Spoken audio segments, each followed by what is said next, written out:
Fala, queridos e queridas, a paz do Senhor Jesus, tudo bem? Sou Dani Cardoso, do canal Nada Poderá Nos Separar do Amor, e tô aqui mais uma quinta-feira pra gente compartilhar um pouquinho da maravilhosa palavra do Senhor Jesus. Se você não está inscrito no canal, se inscreve, se você ainda não curtiu esse vídeo e os outros, curte lá, mas principalmente espalha esse vídeo para os seus amigos, porque eu tenho certeza que Deus vai falar o coração de cada um deles. Esse vídeo em especial é para quem ainda não conhece direito o Senhor Jesus, não entendeu o amor esmagador de Deus, o que é isso e principalmente o que é o plano da salvação. Primeira coisa que eu quero que você entenda, que o amor não é uma característica de Deus, é a essência de Deus. A segunda coisa que eu quero que você entenda é que Deus, Ele te escolheu. É você mesmo. Deus escolheu você. E antes que você fosse formado no ventre da sua mãe, Ele já te conhecia. Para a gente entender esse amor esmagador de Deus, a gente tem que entender o que é aquilo que a gente ouve tanto do tal do plano da salvação. O que é isso? Eu vou falar por etapas para a gente entender como é que se deu isso e como é que isso até hoje é vigente sobre as nossas histórias. Primeira coisa, quando a gente morre, só tem dois caminhos. Não tem 3, não tem 4, 5, vários. Não. À luz da Bíblia, existem dois caminhos.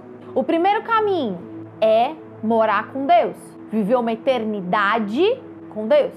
O segundo caminho é morrer e viver uma eternidade no inferno. Não tem o terceiro caminho. A Bíblia nos diz que cabe ao homem morrer uma única vez. Ponto número 1. Ponto número 2. Mateus 25:46. E irão estes para o castigo eterno, porém os justos para a vida eterna. Dois caminhos, castigo eterno ou vida eterna para os justos. Pergunta, Dani, quem vai morar com Deus pela eternidade é quem foi bonzinho na terra? E quem vai morar no inferno é quem foi ruinzinho na terra?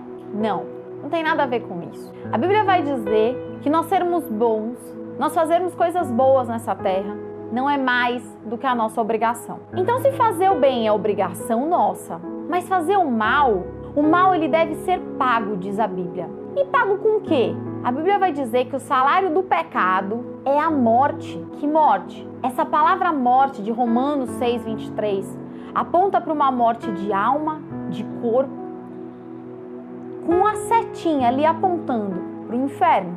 Ou seja, o pecado nos leva para o inferno. E todos nós pecamos? Sim, todos nós pecamos. Porque presta atenção, existe um pecado, que é um pecado que vem lá de Adão. Quando Adão no Éden, ele peca, esse pecado vem sobre as nossas vidas. E como Deus não pactua com o pecado, então, quando a gente está no pecado, mesmo que seja aquele pecado lá de nascença, aquele pecado que vem lá de Adão para as nossas vidas, nós estamos separados de Deus. Nós não conseguimos ouvir a voz de Deus. Se você fizer todo o bem possível, fizer tudo certinho, ainda assim, isso não vai anular o seu pecado. Isso não anula o seu pecado de lá de trás, isso não anula os seus pecados diários. As suas obras diárias não são capazes de anular os seus pecados. Então eu te pergunto, se você nasceu com aquele pecado, se hoje você tem uma vida talvez pecaminosa, ou talvez não, talvez você tenha uma vida ok, mas a Bíblia diz que nós pecamos continuamente. Então, desde lá, aquele pecado de Adão, mais pecados cotidianos que nós temos. Se o pecado aponta para o inferno, se o pecado nos separa de Deus, se hoje você morresse, se hoje fosse o dia da sua senha de ir embora desse planeta, eu te pergunto para onde você iria, se você está separado de Deus. E qual é a resposta para tudo isso? Dani, eu não quero ir para o inferno. Eu não quero ficar separada de Deus para sempre. Porque entenda, depois daqui existe uma eternidade. Essa nossa vida é um grãozinho de areia perto de tudo que a gente vai passar na eternidade. A eternidade começa quando nós morremos aqui, quando esse nosso corpo, o fôlego de vida nos é tirado. Então você tem toda uma eternidade para caminhar. E qual foi o plano perfeito de Deus para mim e para você? Sabe por que é um plano perfeito? Por vários motivos. Mas um deles é porque Deus ele ama tanto a criação dele. Nós somos criação de Deus. E Deus ele não quer ficar separado de nós. Pelo contrário, Ele nos escolheu, Ele nos ama. Ele não quer ficar separado de nós. Então Ele teve um plano perfeito. Deus manda o seu Filho para essa terra, para morrer no meu e no seu lugar. Porque Deus amou ao mundo de tal maneira que deu o seu Filho unigênito para que todo aquele que crê não pereça, mas ele tenha vida eterna. E por que enviar Jesus? Jesus era perfeito. Jesus ele passou por tudo que eu e você passamos. Ele passou por sono, por fome, por cansaço. Tudo isso ele passou, mas ele não pecou em nenhum momento. E aquela natureza pecaminosa que nós temos lá desde Adão, isso não se aplica a Jesus. Jesus nasce através do Espírito Santo, através da barriga de Maria. Então, o que eu quero que você entenda é que Jesus ele era perfeito. Então, se Jesus era perfeito, ele não tinha pecado. Se ele não tinha pecado, ele não podia ser condenado à morte. Verdade. Na verdade, ele só foi condenado à morte por causa dos meus e dos seus pecados, não dos pecados dele. A injustiça que foi feita com ele nos tornou justos diante de Deus. Se nós estávamos condenados ao pecado, aquele pecado que vinha de gerações desde Adão, quando Jesus ele vem, quando Jesus ele morre naquela cruz, ele nos livra da condenação dos pecados. E nesse momento, aquela separação que existia da criação com Deus, do homem com Deus, o véu, a Bíblia vai dizer, rasga. Então não existe mais separação.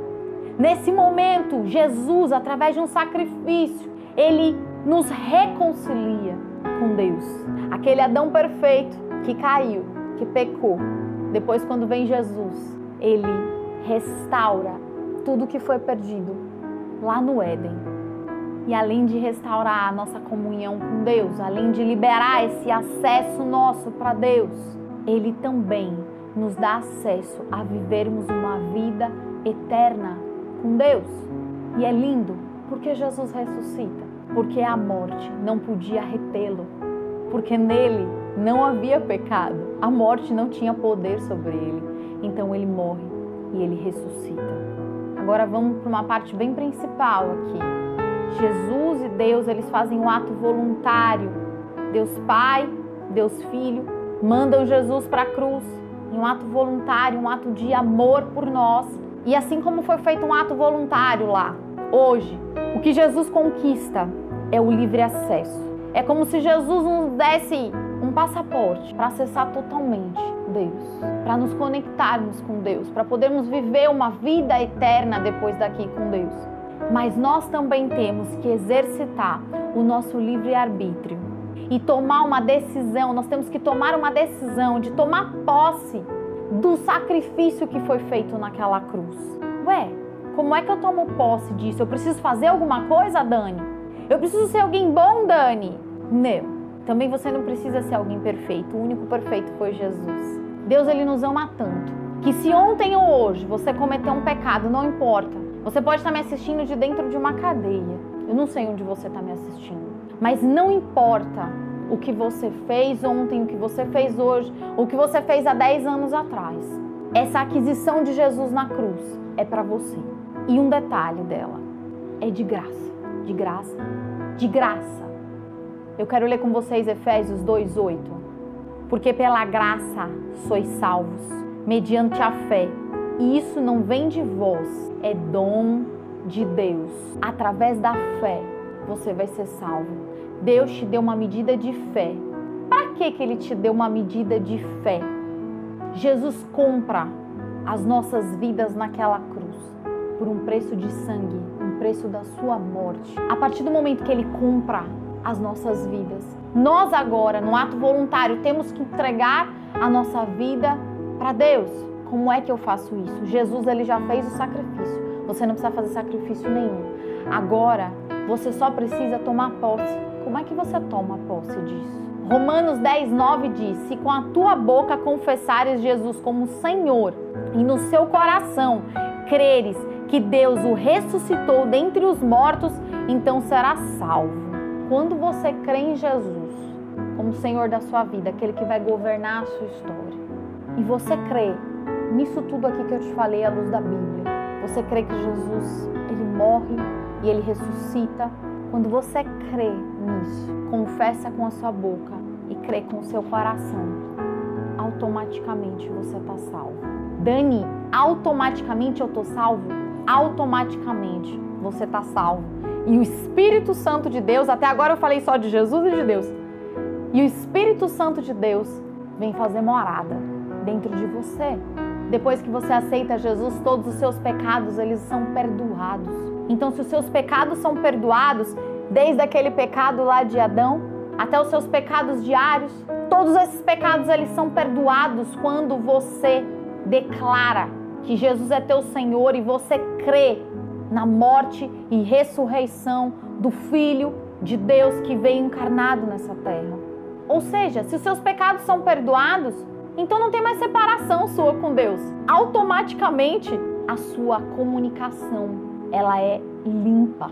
E há uma certeza de que se você morrer, você vai passar uma eternidade com Ele. Agora, não é porque você fez uma oração, Deus perdoou os seus pecados, você está com a comunhão limpa com Deus, que você tem direito de continuar pecando. Deus, ele perdoou os seus pecados que passaram. O sacrifício dele é suficiente para perdoar os seus próximos pecados. E te digo, você ainda vai pecar. Então, você tem que entender que não é para você utilizar esse sacrifício para você pecar. Ah, porque Jesus morreu numa cruz e agora eu posso pecar. Totalmente errado. Pelo contrário, quando você diz que você o aceita como Senhor da sua história e, nesse momento, você crê na morte e ressurreição, então o Espírito vem sobre a sua vida para você mudar de vida, para você ter uma nova vida. O que que prova a sua nova vida? As suas atitudes. O que que prova que verdadeiramente o Espírito Santo veio habitar sobre você? Você tem que se tornar alguém diferente do que você era. E somente existe esse caminho, só existe esse caminho. Se você quiser ter comunhão com Deus, só existe esse caminho. A Bíblia vai dizer que Jesus, ele disse: eu sou o caminho, a verdade e a vida. Ninguém vai ao Pai a não ser por mim. Ele mesmo declara que ninguém vai para o Pai a não ser por Ele. Então só existe essa maneira de liberar esse caminho, desobstruir essa barreira que existia entre você e Deus. E ter a certeza de que se você morrer hoje, você estará com o teu Senhor e o teu Salvador eternamente. Esse é o plano maravilhoso de Deus para as nossas vidas, que eu quis hoje demonstrar de uma maneira um pouco didática aqui para você entender. E como é que você retribui tanto amor? Porque dar um filho por outra pessoa é um ato completo de amor. Você daria quem você mais ama para morrer por outra pessoa? Deus, ele deu o próprio filho. Então é um ato de amor. E como que se retribui esse ato de amor? A Bíblia vai dizer, e tem um louvor muito lindo, João 14, 21, aquele que tem os meus mandamentos e os guarda, esse é o que me ama. E se alguém me amar, será amado por meu Pai. Eu também o amarei e me manifestarei a ele. Obediência à palavra de Deus é aquilo que manifesta o seu amor por ele. Para a gente fechar, você deseja ter esse acesso direto a Deus? Você deseja ter essa comunhão com Deus e ter certeza de que no dia da sua morte, que você cumpra tudo que você tem para cumprir nessa terra em nome de Jesus, mas no dia da sua morte, você ter a certeza de que você vai viver uma eternidade junto com Deus. Se você deseja isso, eu quero te convidar a fazer essa oração comigo. Senhor Jesus, eu entrego a minha vida a Ti. Eu declaro que o Senhor é o Senhor da minha vida e que vai governar a minha vida a partir de hoje. Eu creio no sacrifício que foi feito naquela cruz. Eu creio na ressurreição do Senhor. Escreve o meu nome no livro da vida. Perdoa os meus pecados, em nome de Jesus. Amém. Que Deus te abençoe, te guarde Que você desfrute de um novo tempo na presença do Senhor. Que Jesus te abençoe e te guarde no final de semana, na paz do Senhor Jesus.